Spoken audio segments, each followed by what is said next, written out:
My name is Sienna Fry. I am the Outreach and Admissions Coordinator for the Colorado Outward Bound School, and I make $42,000 a year.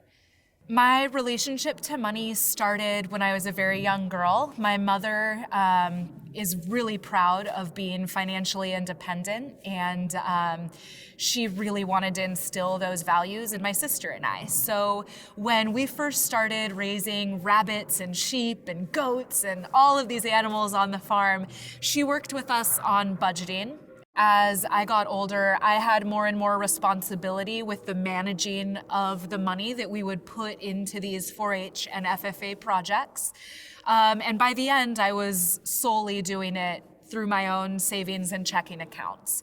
I was actually able to pay for college without taking out any loans. My sheep and rabbit business paid for my college, 2 years of college, coupled with scholarships that I was eligible for. I paid for the second 2 years because I worked. I was a resident advisor in the dorms, which through my university was a great decision. I got a $1,000 tuition stipend per semester, free room and board, and was paid for the hours that I was required to work at the front desk of the dorms. They were weird hours, like 3 a.m. to 8 a.m., but I was able to do my homework during those hours to keep myself awake. So that was one of the smartest decisions that I think I made throughout college. So my pre-tax income monthly is $3,500. The government takes out about $400 of that. And of course that fluctuates a little bit month to month. So the take-home income comes to about $3,100 per month. My mortgage payment is $1,400, which is a really big chunk, but actually fairly comparable to rent in a lot of places in Denver, especially if you want to live alone. You're going to be paying about that in rent. So it feels nice to essentially be paying it back to myself as a mortgage. I'm very stingy with my gas and electric. I'm constantly unplugging things when I'm not using them and don't run the heat if I'm not at home or if I'm asleep. So my gas and electric bills are pretty low. I average about $30 to $40 a month. I don't have TV, just the internet, and I pay $30 a month for that. My phone bill is about $50 a month on my family plan.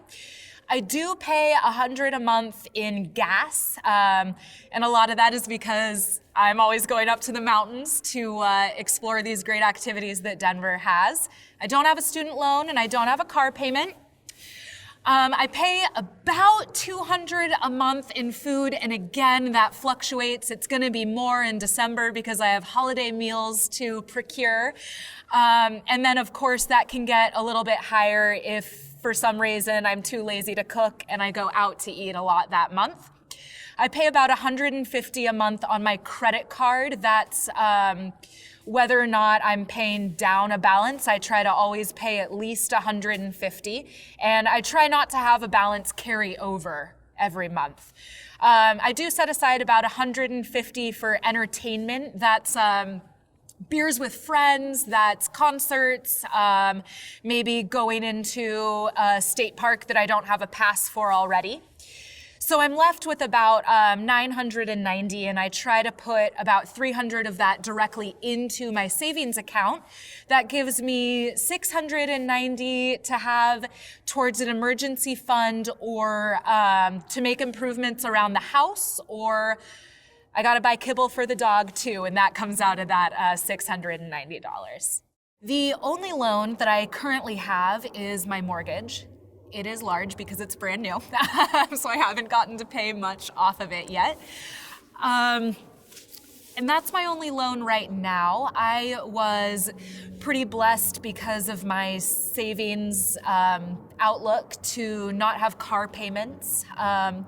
I also just didn't necessarily see the value of taking out a giant loan to pay for something that depreciates every time I use it, like a car. So I saved a good portion of what I think a lot of people would normally spend on a car or on rent in a fancy apartment, lived with roommates, and was able to use the difference towards becoming a homeowner. And while the mortgage was incredibly terrifying to sign because I've never seen numbers that large associated with my name before. It was incredibly empowering.